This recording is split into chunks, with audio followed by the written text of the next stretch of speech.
And of course, you know me.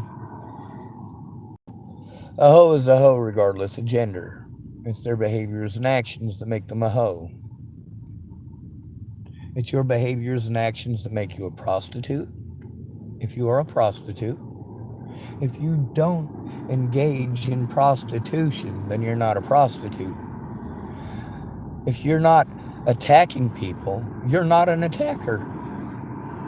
Telling someone the truth is not an attack, and telling the truth about them is not an attack either.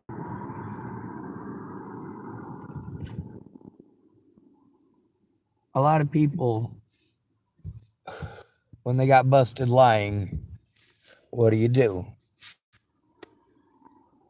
See, here's the difference between somebody who's autistic and somebody who's neurotypical. All neurotypicals are taught to be narcissists. Every one of you. Every single one of you is taught to be a narcissist.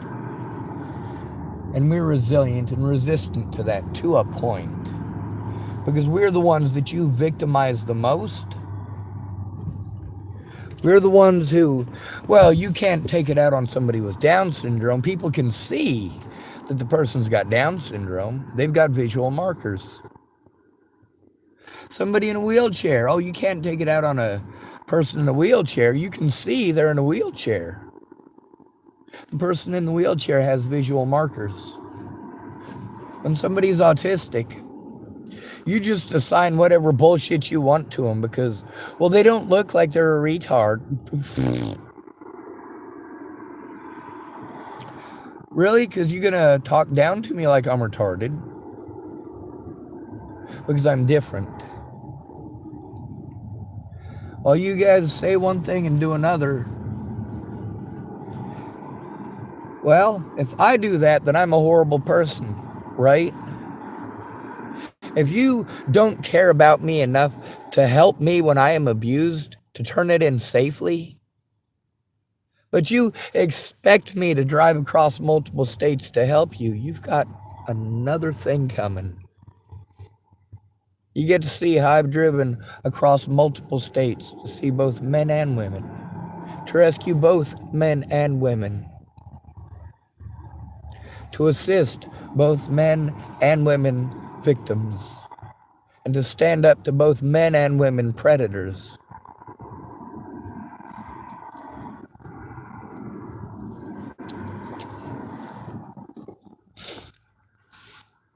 And we get to see the disdain towards groups that it's acceptable to be racist towards.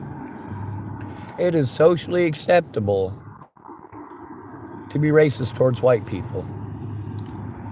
It is socially acceptable to be sexist towards men. And then you sell the narrative that all white people are racist and all men are sexist. All men want is sex. That's all men think about. So there's this fat woke woman. She's not morbidly obese, but she's definitely larger than healthy. A lot larger than healthy. Now that's just based on my opinion. And my opinion is based on what I understand as far as the medical sciences go with lots of fat. However, I'm no doctor. I am not able to tell you the names of every chemical produced and what produces it within your body and what kicks it into overdrive and all that kind of stuff. I don't know the different types of body types for their metabolisms. You know, I read enough to have an understanding of how it works without having to memorize all of the important technical stuff that you need to know to be a doctor. So if I was to have an argument with the doctor would definitely win. Even if the doctor's wrong, because I don't know the technical terms. If I use the wrong term, then I'm wrong. That's as quick as it is in that judgment. I'm wrong because I don't know the right term. Now this large woman, she wanted to talk about her experience on dating apps. She goes, swipe, swipe, swipe, swipe, swipe, swipe, swipe, swipe, swipe, swipe, swipe, swipe, swipe, swipe.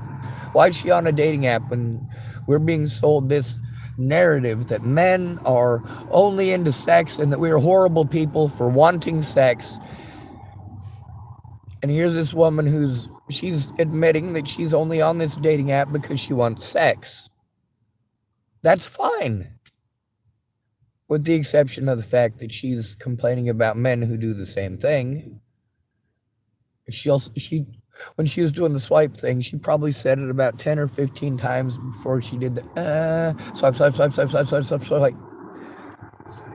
So basically, you've got a superficial person who's making decisions based on your picture, doesn't have time to read your bio or anything like that, doesn't want to find out anything about you. It's just based on your picture, entirely based on looks.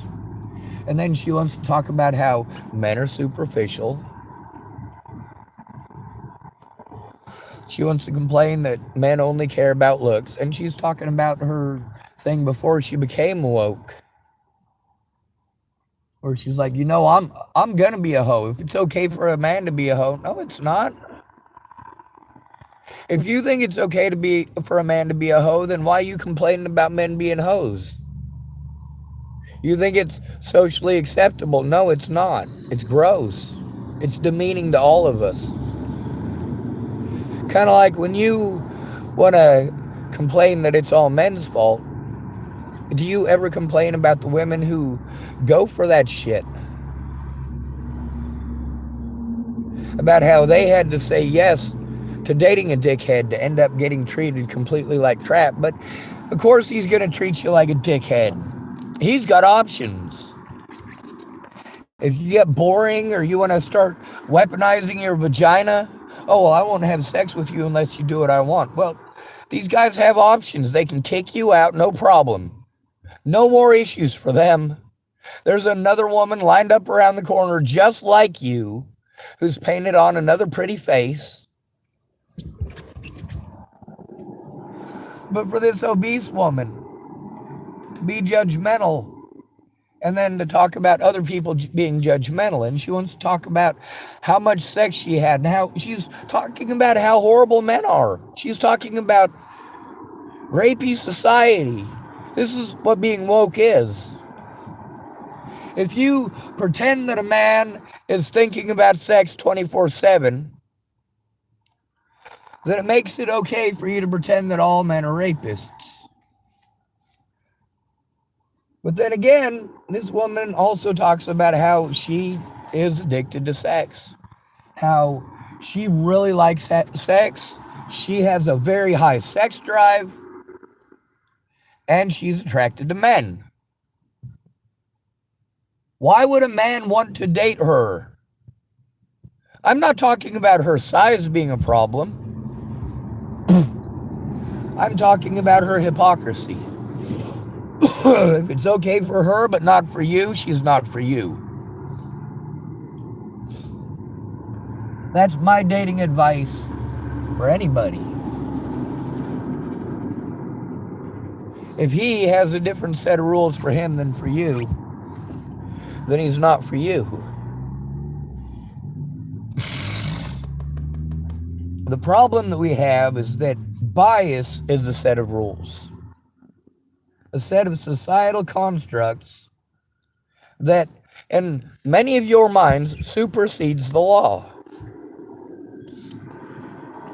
If she wants to stand closer to the street and you stand inside of the street because they're narrow streets and she could get pulled into a door opening at any point in time, well, you know what? If she's more comfortable standing on the outside, it doesn't matter what a gentleman is supposed to do. I'm going to let her. If she feels more comfortable standing on the outside than the inside of the sidewalk, she should not be forced to stand on the inside of the sidewalk because you expect it to happen. You want to say there's no more gentlemen. Oh, well, look at that guy. He's walking on the inside. So obviously that guy's just a jerk because he's not. Oh, hold on a second. Something so trivial as that makes him a jerk?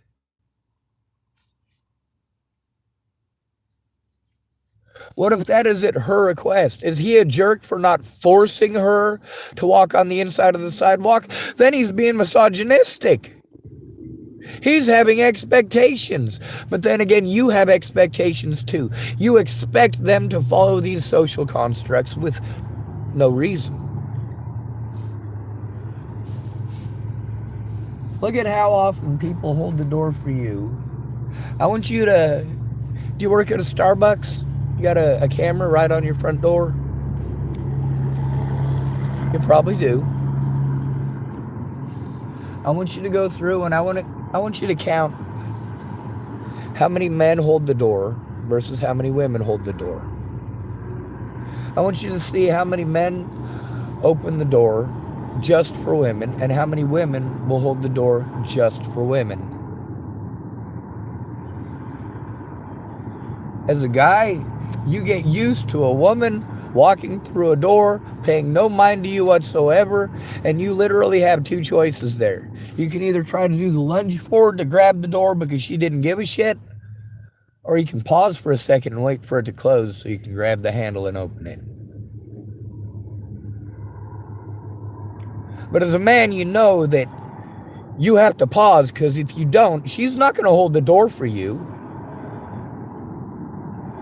The chances of her holding the door for you are not that great.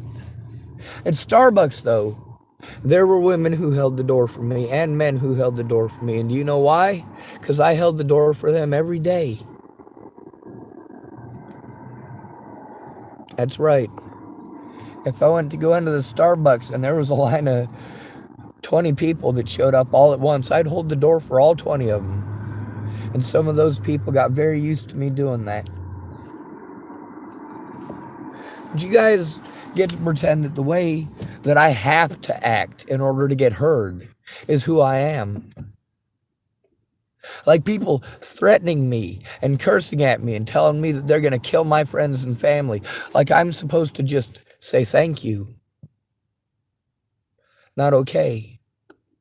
Now this lady who's got a high sex drive and she's obese, she's somebody that most guys are going to swipe on. But she does have options. She does have a high sex drive. She does brag about having sex with people. Now, of course, let's say she's out in the street and in public. That's not going to make a difference. If she wants to talk about, oh, well, you know, I get plenty of dick. And then, of course, she's arguing with a scrawny, skinny girl, right? And that's what this argument's going to turn into. It's going to be turned into two women yelling at each other. One of them calling the other one a fat hippo or something of that equation. You're a beluga, you're a whale, you're a narwhal, something like that. And then, of course, there's the large woman who's going to yell at the little one that she's a shrimp or scrawny or, you know, I could just step on you like a bug and things like that. And we have all heard this being screamed sometimes for days between two women who are neighbors, or two women who live together, or two women who are attracted to the same guy who's not interested in either of them. Like, why the hell are you two fighting? Oh, by the way, John, they're actually fighting over you, believe it or not. Well, what the hell are they fighting me over? I'm married. So when I saw this, it's supposed to be a women's group on the internet, but it's a man-bashing group. It's a man-hating group. And this woman, along with the other women on there, they wanted to brag about destroying men's lives by saying, you know what? Whether he's guilty or not, if a woman says it, then you need to listen to her because she's a woman. Really? Holy shit. That's really how you think? You're literally going to say that in a woman's group. That a man is expected to do what you want just because you said so. That it is literally an expectation that you have.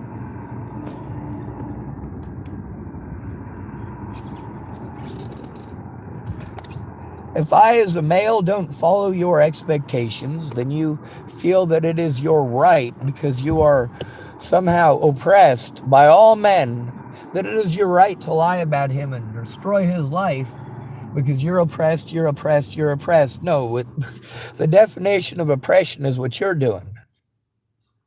The hypocrisy is the fact that you literally won't listen to a man who is being victimized unless he acts like his predators are.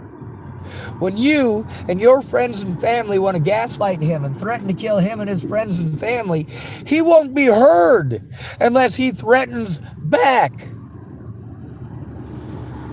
Now, there are things that can change that, because as we all know, a good-looking man is going to get more benefits and more options. He's more likely to be believed just because he's good-looking. And that goes for both genders. A heterosexual male cop, when a good-looking guy with a good physique and young is speaking with him, is more likely to be believed than that fat guy who's bald with the glasses and the buck teeth. And of course, the police officer isn't allowed to say the things that you guys say, are they? The police officer, he just has to keep them in his head and think them. But then the way that he interacts with you shows you that that's what he's thinking.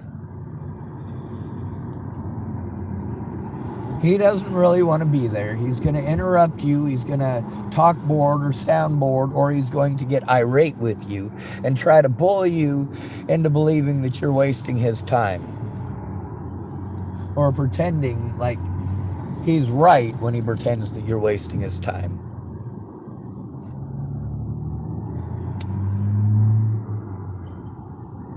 You are more likely to listen to somebody who is physically attractive. And you are even more likely to listen to someone that you are physically attracted to. A good-looking guy knows he's good-looking.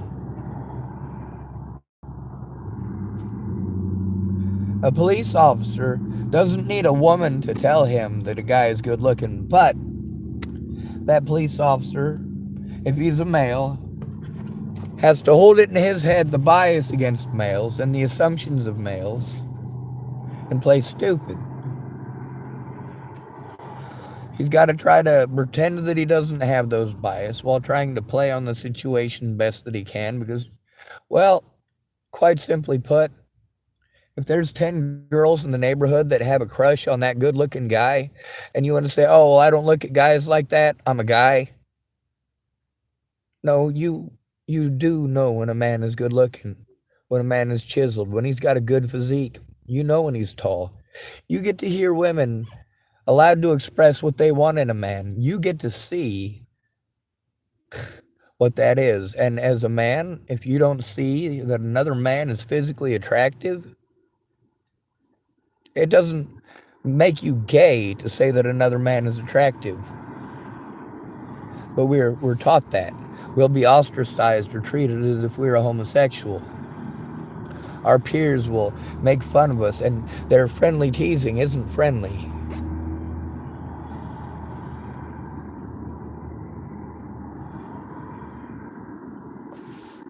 Even if you're a police officer, you can end up with a situation like that. But you can sue a coworker if you twist their words into something that it's not, as long as you're a female in this country. As long as you have support, and you are a lot more likely to have support as a woman in this country. The fact that if a man doesn't give you what you want, you can accuse him of being a homosexual, or touching little children, or wearing women's clothing, or any number of slanderous things that are meant to demean a man and dehumanize him, demasculate him as a man. The problem is that you don't want to hear a demasculated man. That's why men don't come forward about being sexually molested or raped. That's why men are a lot less likely to come forward about being roofied. Men are roofied a lot, and not just at a gay bar. A lot of y'all want to push that narrative. No, no, no, no, no, no, no, no. Many, many, many women put drugs in a man's drink. There are women that I know who have literally bragged. All right, I want you to understand how sick this is. Literally bragged about putting, what's the name of the little blue pill? Viagra in men's food or drink. By law, that's poisoning.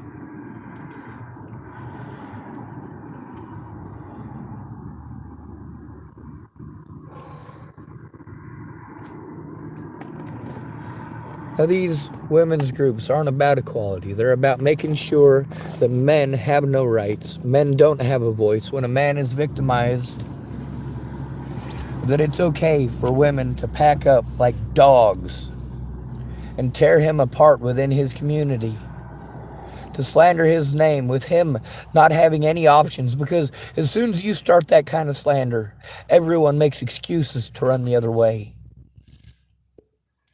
Now, especially when it is at-risk and disabled adults, especially if they're a male, the statistics show how truly at risk we really are. 96% of those killed by police are males.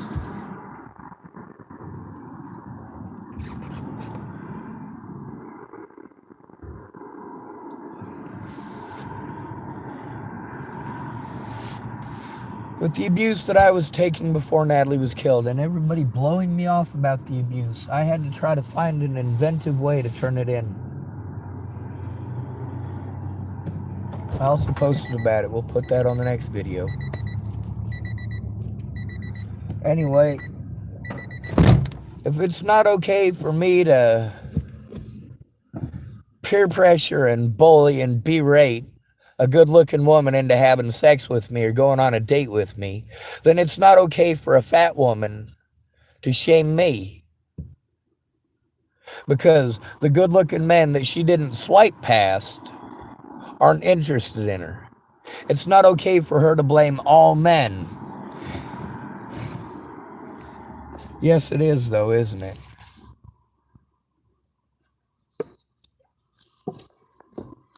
She gets special rights.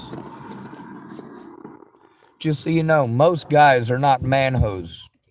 The guys who have options and know it are the man-hoes, and you project that onto every single man. All of the men that you refuse to date, you pretend that they're the elite jackasses with options. This lady is not good looking that was in this group that was doing the majority of the talking. She wasn't good looking. She wasn't ugly, but she wasn't good looking. She wasn't super, super, super fat, but she definitely didn't look healthy. And she had an attitude, a mean attitude about it. You know, when they start talking like this, it's okay for me to go out and do that. It's not okay for you, mister. You're not allowed to look at me. I can stare at you going across a parking lot because you might be a rapist. It's okay for me to gawk and stare at you like this. Because I am a woman. But if you look up and realize that I'm staring at you, I'm going to play victim because it's my prerogative as a woman, blah, blah, blah, blah, blah, blah, blah. No. That is fucking sexist. Pretending that only women can be victimized, ignoring male victims, treating male victims like they are predators because they tried to come forward. When have you ever cared about male victims of abuse? When have you ever done anything other than talk over them and tell them they need to man up or take care of it themselves? You push male suicide. All of you, men and women alike, through your stereotypes and bias, through your refusal to listen to a man because it's not politically popular right now. We're too busy selling that all men are rapists, aren't we? We can't listen to male victims of abuse.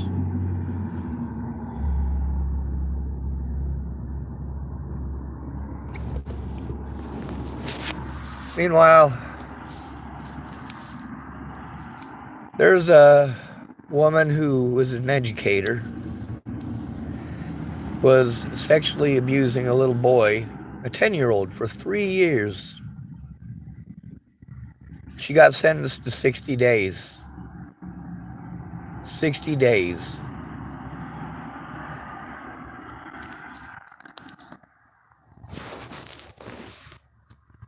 I told unregistered sex offender Robert Franklin Warnick, who has a history of physical violence as well as sexual violence. He is a registered sex offender in the state of Nebraska.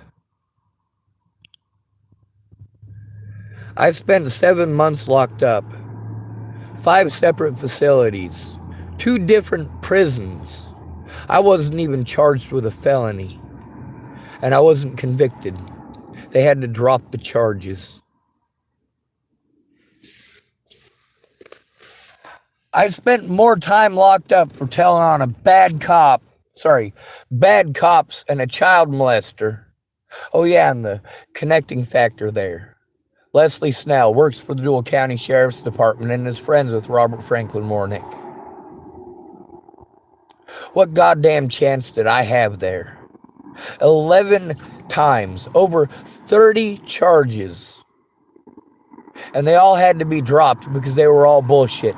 And every one of those was when I had to go try to turn in Scott DaCosta or his fucking deputies.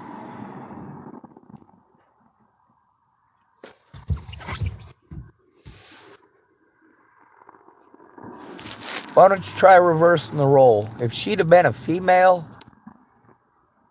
10-year-old who was being sexually assaulted by a male teacher for 3 years, he would never get out of prison.